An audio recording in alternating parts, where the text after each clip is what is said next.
En novembre 2020, un événement terrifiant se produisit dans l'océan près de la Colombie-Britannique. Surgissant de nulle part, une vague gigantesque, haute comme un immeuble de 4 étages, projeta une petite bouée solitaire très haut dans les airs. Les scientifiques confirmèrent par la suite qu'il s'agissait de la vague scélérate la plus extrême jamais enregistrée. Un tel phénomène est si rare que les experts estiment qu'il pourrait ne se produire qu'une fois tous les 1300 ans. Fait fascinant. Si ce flotteur n'avait pas été présent à ce moment précis, nous n'aurions peut-être jamais eu connaissance de cette vague. Pendant longtemps, on crut que les vagues scélérates n'étaient que des récits de marins, des histoires effrayantes circulant à bord des navires. Mais en 1995, tout changea. Le jour du Nouvel An, une vague monstrueuse de 26 mètres de haut percuta une plateforme pétrolière au large des côtes norvégiennes. Les scientifiques furent stupéfaits, car leur modèle n'avait jamais prévu une vague d'une telle ampleur. Cette vague, connue sous le nom de Draupner, constitua la première preuve tangible de l'existence des vagues scélérates. Depuis lors, d'autres vagues géantes ont été observées, même dans les lacs. Celle près du Clulet, sur l'île de Vancouver, se distinguait, non pas par sa hauteur absolue, mais parce qu'elle surpassait largement les vagues alentours. Pour qu'une vague soit qualifiée de scélérate, elle doit être plus de 2 fois plus haute que celle qui l'entoure. La vague Draupner atteignait environ le double de la hauteur des vagues voisines. Mais la vague d'Ucluelet, elle culminait à près de 3 fois la taille de ses voisines. Selon un scientifique, cela en faisait probablement la vague scélérate la plus extrême jamais enregistrée. Imaginez un énorme mur d'eau surgissant soudainement au milieu d'une mer calme. Tel est le genre de drame océanique dont il est question. Très peu de vagues scélérates ont jamais été observées directement par l'homme et encore moins d'une telle ampleur. Les chercheurs s'emploient toujours à comprendre les mécanismes de formation de ces vagues monstrueuses afin de mieux les anticiper avant qu'elles ne frappent. Pour ce faire, ils suivent en temps réel ces vagues et exploitent des modèles informatiques pour analyser comment le vent et l'eau collaborent pour générer de telles marées. La gigantesque vague au large du Clulet fut détectée par une bouée spéciale en mer. Celle-ci n'était pas isolée. Elle appartenait à un réseau complet déployé par un groupe de recherche nommé Marine Labs. Leur objectif est d'approfondir la connaissance des dangers imprévisibles que recèle l'océan profond.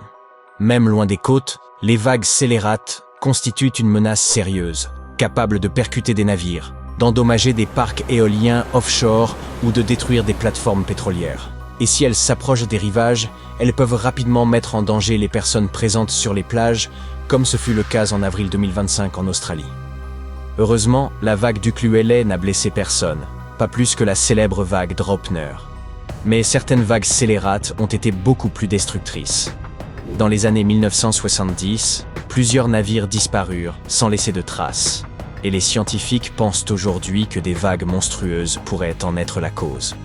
Des débris d'épaves ont parfois été retrouvés, brisés, comme frappés par un mur d'eau colossal.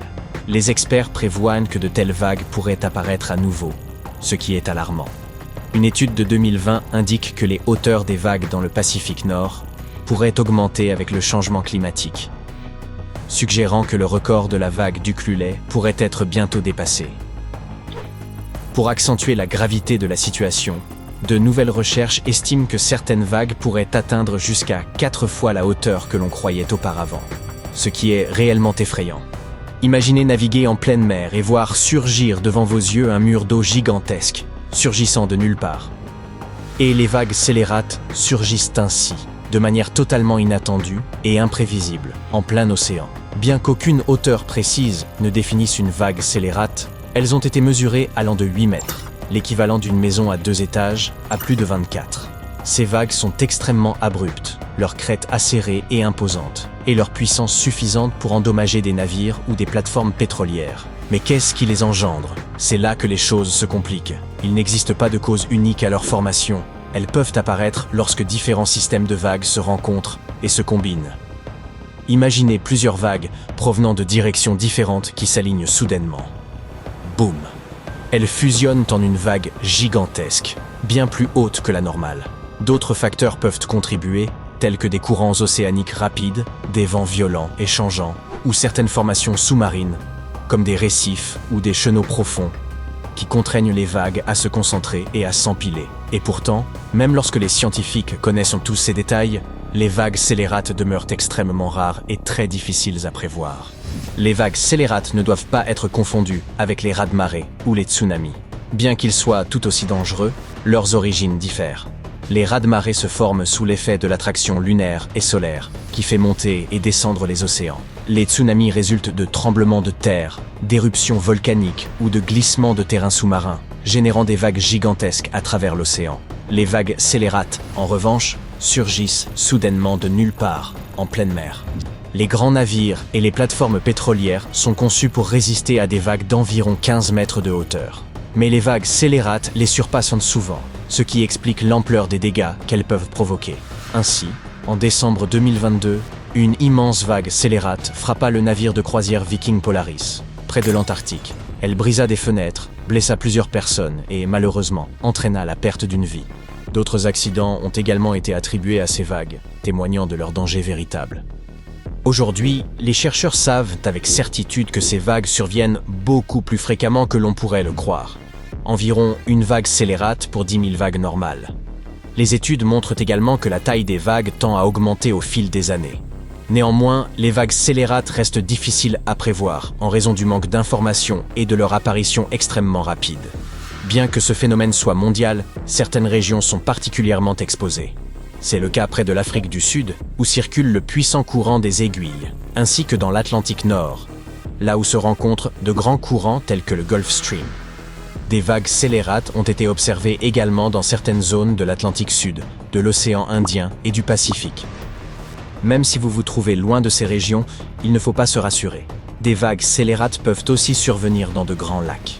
Un exemple célèbre est celui du SS Edmund Fitzgerald, un gigantesque cargo transportant du minerai de fer qui sombra dans le lac Supérieur lors d'une tempête en 1975. Les 29 membres de l'équipage y perdirent de la vie, et il est probable qu'une vague scélérate ait causé ce naufrage. Et ce n'est pas la seule catastrophe imputable à une vague scélérate.